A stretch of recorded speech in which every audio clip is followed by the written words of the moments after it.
Folks, we're back after a truly riveting episode. We just have to continue. Yeah, so we were talking about race in Arthur. It's like I haven't heard much about Arthur, but I've heard about like Sesame Street, where I still remember they had that one autistic Muppet, and then my favorite is they had a homeless Muppet. The first homeless Muppet, and everyone makes a joke like, "What the heck is Oscar then?" Yeah, he has a home. It's called a trash can. Oscar's like, "What the heck?" Yeah, and they chooses to live there by choice. Yeah, exactly. He actually makes quite a decent living. He just chooses to live in a garbage can. But yeah, I heard they recently introduced like a black Muppet, which I'm like, isn't the point of them being Muppets that they get to avoid all that, you know? Well, I think it's not even like, yeah, if you can put a black Muppet if you want. The issue is, it makes sense to me because they're Muppets for me. Doesn't it stand for monster Muppets? Does it? I don't know. But regardless, most of them are monsters and stuff. So Yeah, exactly. They look like black people, like people, like diverse background of people interacting with these monsters. Yeah. I mean, there's been black people on Sesame Street since like the beginning with Mr. Gordon. That's his name, right? Mr. Gordon? Gordon? Yeah. And didn't he have like a wife or a sister or something, or like there was a black lady on the show as well? Yeah, and even then there's a Mr. Hoopers. There's a black kid running it. Really? No. Oh, because Mr. Hooper died. He's like, yeah, Mr. Hooper died. It's like, I'll just wait for him to come back. Yeah, that's actually a rather lauded episode because it actually helps it teaches kids how to deal with death. Like that's no small feat. They could have just recast it, but Sesame Street decided to talk about that. Which is good. I like that. It's important for kids to learn about this kind of stuff in a safe environment, as opposed to how most movies will be like, oh, this character died, but they're actually okay because they don't have the balls to actually like kill off a character. Excuse me.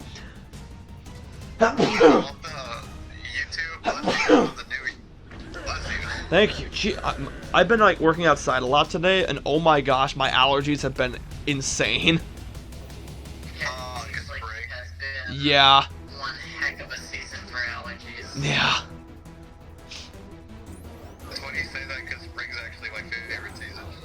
I prefer fall. Actually, yeah, no, fall is good. I like I hate it now because it's humid, but like, especially fall when it's breezy. Uh-huh. But not super cold. Yeah. The funny thing for me is, so I have a friend, Thomas, at Southern, where so I hate to be hot. I prefer being cold. And he's the exact opposite. So, when it came to temperature, the two of us we couldn't really come to a conclusion. Oh, were you roommates? No, it's just whenever we're in a car, we'd have like the temperature in the middle because that's the best we could do. I'll have that with Alex. He absolutely, I make the joke that he's hypersensitive to the cold because he hates the cold. For me, I just hate the heat. Yeah, I prefer to be cold because... Yeah, sorry. let me not yawn directly into the microphone. But yeah, I prefer the cold.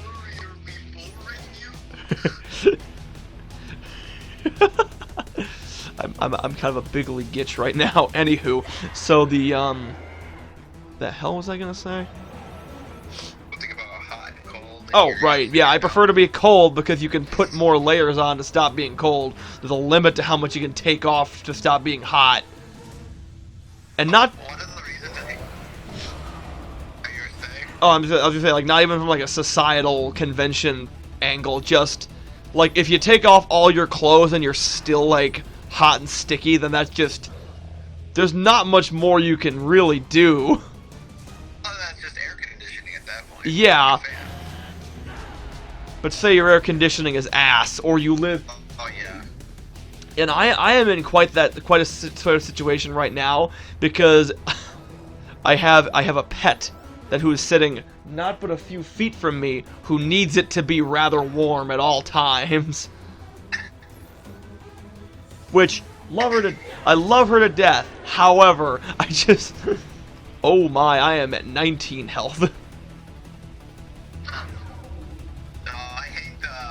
I think the one thing I hate the most is the animals. What? Oh yeah, I think 'cause I've had so many like pest problems. I could write a book on how to deal with them. Yeah?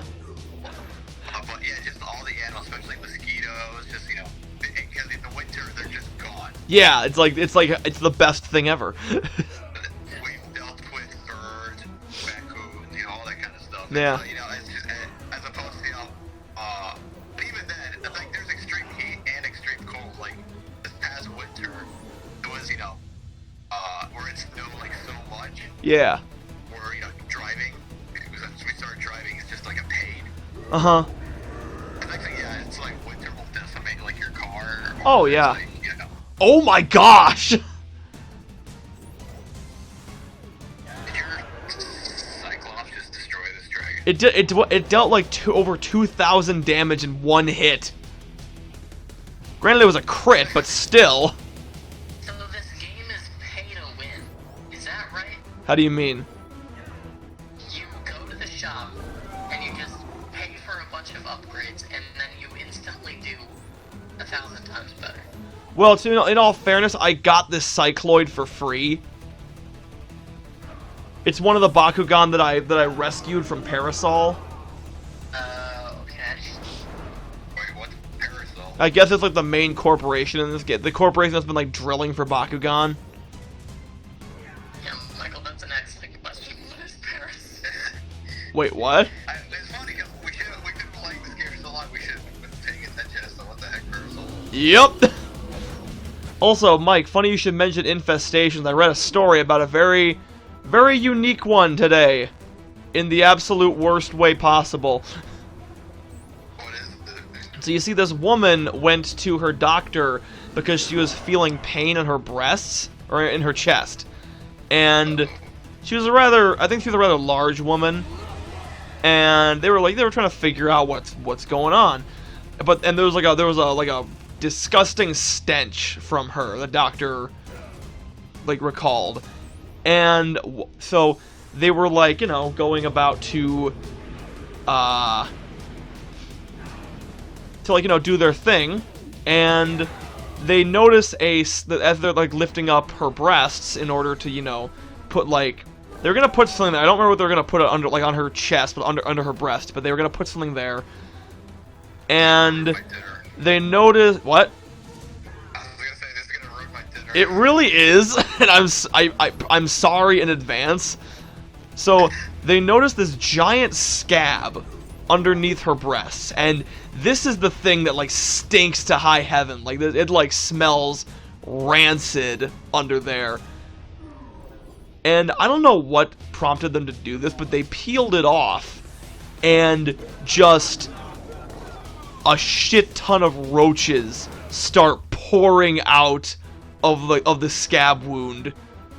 And their hypothesis was that an egg was laid under there, and it once it hatched, they just started eating their way through her. Oh, what the? That was oh my god.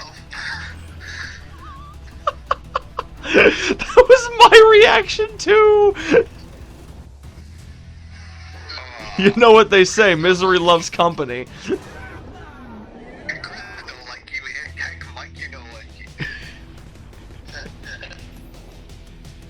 That is by far the worst thing I've ever heard in my life. Yeah, that is pretty bad. That is raw. If a roach is underneath the person's skin, does that officially make them scarabs? No. That's not how that works. No, that's not how taxonomy works, Mike. I should know. I almost failed the class.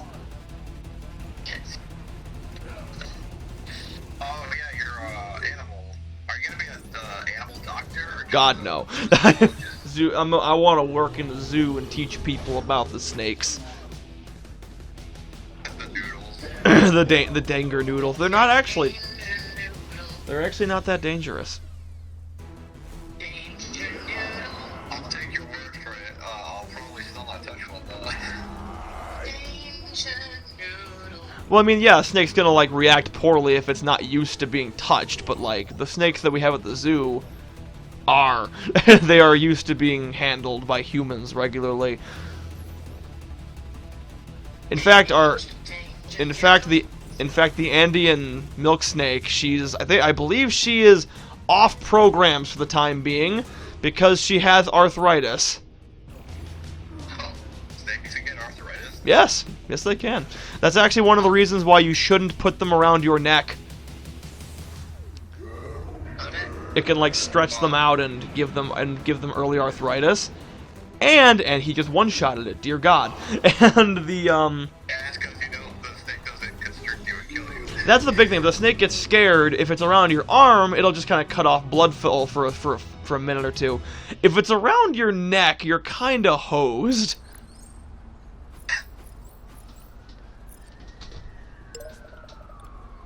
Alright, we got a package.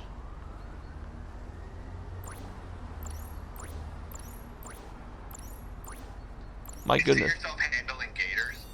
I would love to. You just kind of gotta grab them from the tail to drag them near you. At least for the baby ones. I don't know about big ones. But, like, for the babies, you gotta grab them by the tail and then pull them and then grab them by the back of the head. And then, like, wiggle them. What the heck? Oh, I found Buster again. What is it you have to say this time? Oh, Buster of the Bush, please show us your knowledge. He just sunk into the bush. And he's gone. Senpai of the pool, what is your wisdom? World cold and hard, titty soft and warm. He's out of line, but he's right. He's not on the line. He is spitting straight facts. It's like the Pharisees hated him because he spoke the truth. Minecraft is better to game than Fortnite. Shut up! Okay, so we got Oh my god, I saw. we got two packages. My brother showed me the worst, like, you know how like, they have the old-timey, like, religious shows? Yeah? Where it's like, it's like some sort of animated, like, Jesus, you know, Yeah. or telling of his life. There was one, I think it was like a black dude, and I'm not sure if it's supposed to be, they portrayed him as having leprous, but when Jesus cured this guy, he turned white. Oh no! And it was like the black dude originally was kind of like a racist depiction, but he turned into like a normal, just like everyone else when Jesus cured him. Oh no! It's like, That is a no-go from me, sir. Oh, that's bad. That's no good. It's like that one actually, I'm gonna see if I can find that. It's like that one Steven Universe comic I saw, where it's like, he's like, Connie, my healing powers have gotten better. I can finally cure you from your illness. And then he waves his hand. She opens her eyes. She's white. It's like, oh no! How could you? Why would you that's like the exact opposite of what Steven Universe is all about. Oh, what's interesting is apparently I haven't been following up with Death Battle, but now they're officially doing Steven Universe versus Star versus the Forces of Evil. Okay. Cool. Kids fight to the death. I mean, that's kind of what they do on the regular on the show. Yeah, but it's that was one of those Cartoon Network. I love both shows, but I do recognize it's just magical kid does magical things. Yeah. I don't know. Steven Universe is like one of my it's like probably my favorite modern cartoon. to the point where I literally I bought the entire series when I saw it at Walmart. See, one of the things I think that makes a show fresh is like there's nothing like it's not a show that has done this trope a billion times. I'm seeing something new, and that's what Steven Universe did for me. Exactly. It's like it's completely brand new. Anywho, we're out of time, so we're gonna talk more Steven Universe next time.